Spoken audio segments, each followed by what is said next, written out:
కేతిరెడ్డి వెంకట్రామిరెడ్డి ఈ ధర్మవరం వైసీపీ మాజీ ఎమ్మెల్యే ఎప్పుడైనా మాట్లాడినా సూటిగా స్పష్టంగా చాలా క్లారిటీతో మాట్లాడుతూ ఉంటారు. ఈ క్రమంలో ఈరోజు ఆయన మీడియాతో మాట్లాడుతూ కొన్ని సంచలనమైనటువంటి వ్యాఖ్యలు చేశారు.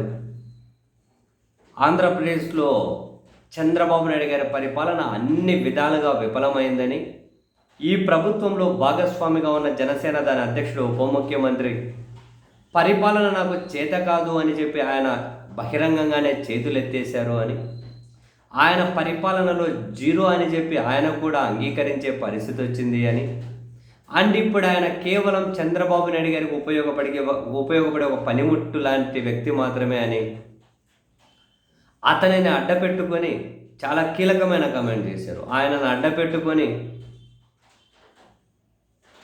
రాష్ట్రంలో ఏదైనా ఒక అలజడి సృష్టించి దానిని వైఎస్ఆర్ కాంగ్రెస్ పార్టీ మీదకు దొబ్బేసే ప్రయత్నం చంద్రబాబు నాయుడు గారు చేయబోతున్నారు. ఆంధ్రప్రదేశ్ ఉప ముఖ్యమంత్రిగా ఉన్న జనసేన అధ్యక్షుడినంట తన ద్వారా ఒక అలజడి సృష్టించి దాన్ని వైసీపీ మీదకి దోసే ప్రయత్నం.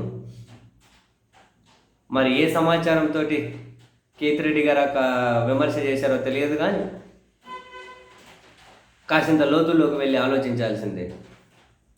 అండ్ అదే సమయంలో ప్రస్తుతం రాష్ట్రంలో మద్యం కేసులు అరెస్టుల చుట్టూ కూడా ఆయన ఒక నిజాన్ని అంగీకరించారు.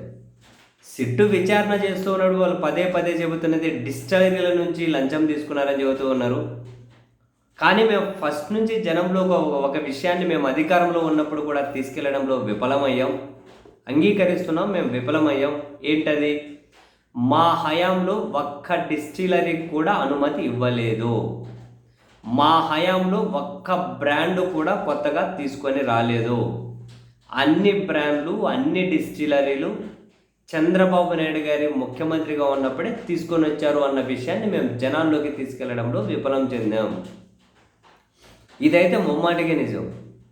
బూమ్ బూమ్ బీర్లని, ప్రెసిడెంట్ మెడలని ఇవన్నీ జగన్మోహన్ రెడ్డి గారి పీరియడ్లో వచ్చినట్లే అంత ప్రచారం జరుగుతూ ఉన్నా కూడా అధికారంలో ఉన్న వీళ్ళు రవ్వంతా కూడా తిప్పికొట్టుకోలేక ఎన్ని విమర్శలు ఎదుర్కొన్నారంటే ఇప్పటికీ వీళ్ళ మీద విమర్శలు చేస్తూ ఉంటారు, కానీ వీళ్ళు తిప్పికొట్టలేకపోయారు. ఆ నిజాన్ని ఆయన అంగీకరించారు అని ఇంకొక మాట కూడా అన్నారు. విచారణ చేస్తున్నది సిట్టు కాదు, తెలుగుదేశం పార్టీ టీవీ ఛానళ్ళు, పత్రికలు. వాళ్ళు ఇంకో మాట క్లియర్గా అన్నారు. ఆ పత్రికల్లో తెలుగు సీరియళ్లకు, తెలుగు సినిమాలకు కథలు రాసే వాళ్ళను కూర్చోబెట్టారు. వాళ్ళు ఈ విచారణ అని చెప్పి, మద్యం కేసు అని చెప్పి దీని చుట్టూ ఏవో కథలు రాస్తూ ఉంటారు. ఆ కథలు పట్టుకొని సిట్టు విచారణ చేస్తూ ఉంటుంది. సో ఆ ఛానళ్ళు, పత్రికల స్టూడియోలో కూర్చొని, ఆ పత్రికా ఆఫీస్లో కూర్చున్న సీరియల్ రైటర్స్ అట వాళ్ళు రాసే కథలు పట్టుకొని వీళ్ళు విచారణ చేస్తూ ఉన్నారు. అంతకుమించి ఇందులో ఏమీ లేదు అని చెప్పి వెంకట్రామిరెడ్డి గారు అయితే కమెంట్స్ చేశారు.